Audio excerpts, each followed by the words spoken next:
Tales for Dark Nights.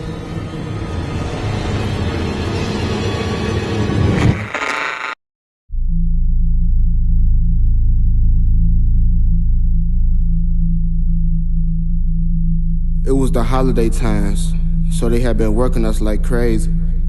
I was doing 12, 14 hours a day, getting that check.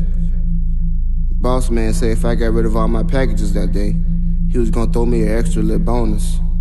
I needed that money, boy, so I was hitting it all day. This was a few days before Halloween.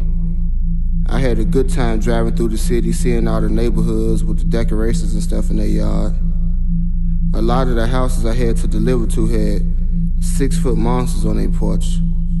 It was creepy going on somebody's porch with this big old mummy monster standing there. One house had a big vampire that jumped when you walked past it. Boy, I cocked back and blasted that thing all the way into the yard. I got quick reflexes. I stopped to get something to eat, and while I was standing in line, I saw a homeless-looking man standing by my truck. I got out and walked up to him. I said, "Is you good, Unc?" He looked up at me and smiled and cut his finger across his neck like he was slitting his throat and made a choking sound. I started to slap them raggedy teeth up out his head, man, but he ran off like a hurt dog.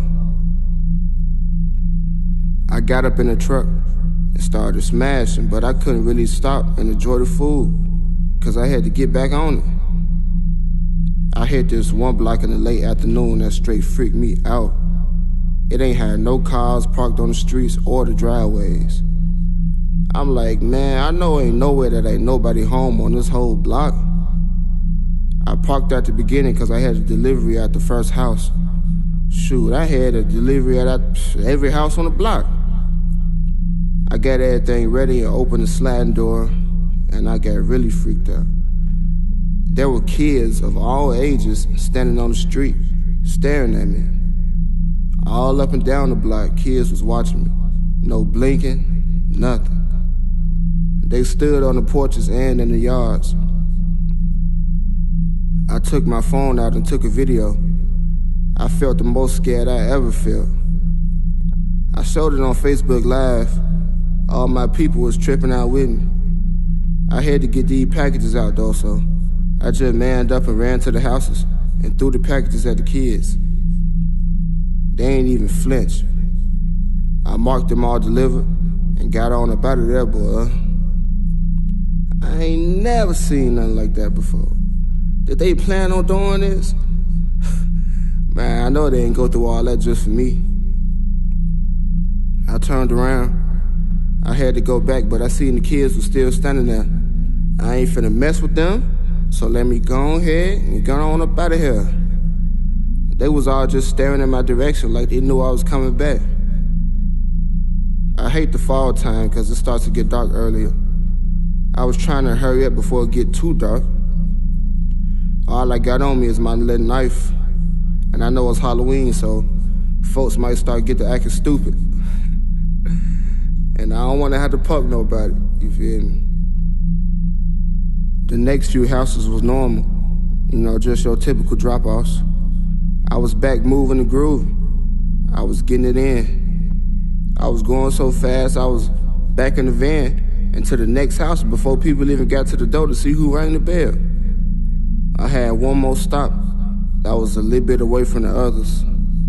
I had to jump on the highway real quick to get to it. I'm flying trying to get done, and I come up on the exit ramp, and I see the homeless man from earlier. I couldn't believe it. How did he get here, bro? Ain't no way. I seen him way on the other side of town. Don't no bus run out here or nothing.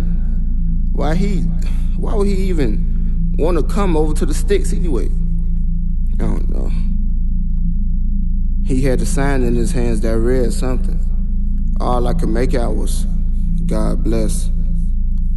I tried to make the red light, but I got stuck behind some slow-driving old person or something. He saw my truck and walked towards me with a look of fear in his eyes. He started hollering, "Turn back! Go back! Get on with me!" It really scared me though. My stomach tightened up and I could feel that feeling like my head was clenching up. I let my window up just as he got to it. He was still screaming. His spit was getting all over the window. He said, "Boy, I say you better go on back and get away from me." I laid on the horn, and the driver in front of me started to pull up to give me space. And I went by while the homeless man banged on the van. I ran the red light, and man, I felt so relieved when I got up out of there. The address of the last stop was 1820 Sleepy Hollow Lane. These country parts had some real nice names, I was thinking to myself.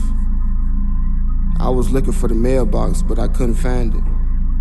I did find the gravel path, though. It was overgrown and just wide enough to get the van through. I had to get that bonus. I needed that money, so I went on and called the customer. His name was I Crane. That's a pretty cool name. I got an answer on the phone pretty quick.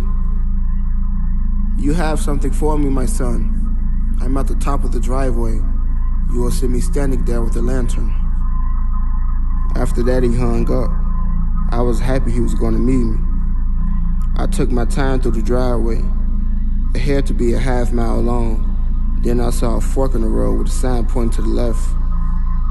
I went on and turned to the left and headed down about another half mile. I saw a dark barn, and I was thinking this can't be his house. It was tore up and junk was everywhere.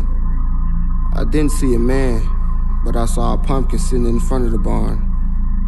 Man, this is stupid, I was thinking. So I called the customer.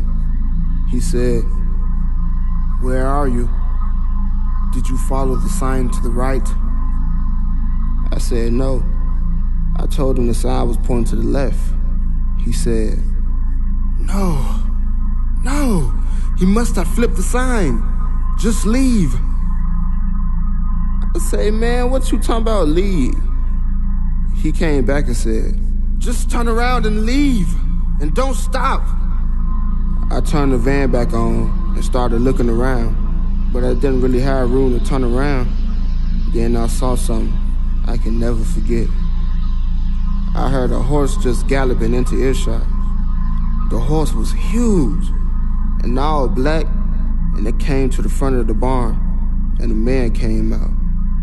All I could see was his outline a little bit.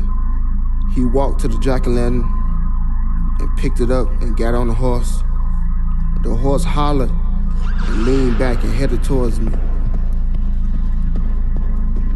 I was trying my best to back up out of there, and I turned my headlights toward the man. My stomach was nearly twisted into a knot, but my heart started to ache when I saw he didn't have a head. I could see his shoulders go up and down like he was laughing. He put the pumpkin in place of his head, and he reached down and grabbed an axe and started waving it through the air. I was backing up so fast, just praying I didn't hit anything, and all while the horseman patiently followed me. I finally found space to turn the van around and floored it, but flooring it got me stuck in the mud. I stopped for a second when I realized I didn't hit a horse anymore.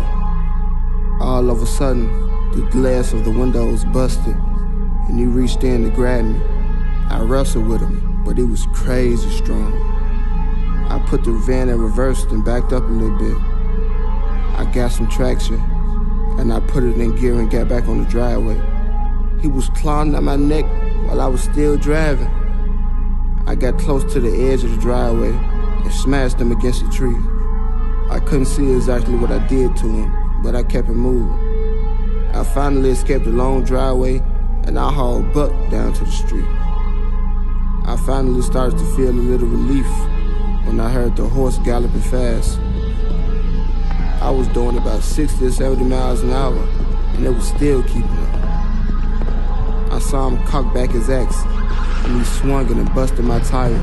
I lost control for a second, but I was able to straighten up. I tried to ram into him, but he reacted so quick, he got out the way. I could smell the burning rubber from my tire, and the rim was making horrible noises, scraping against the ground. It was so dark, I didn't see the tight curve coming up and I lost control and ended up in a big yard. The van was over with, so I jumped out and took off running. I saw a building, so I went to it to see if I could find somewhere to hide.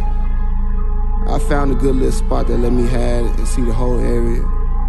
I saw the horse galloping in the distance.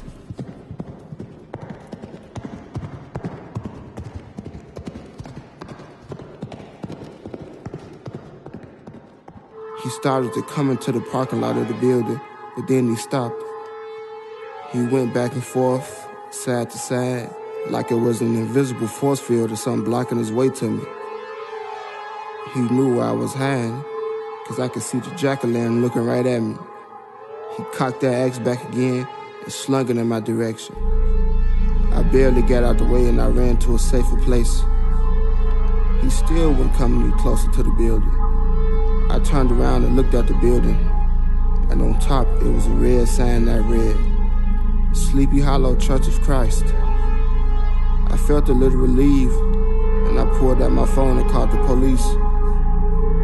The horseman reared his horse back. The horse hollered, and he galloped into the darkness.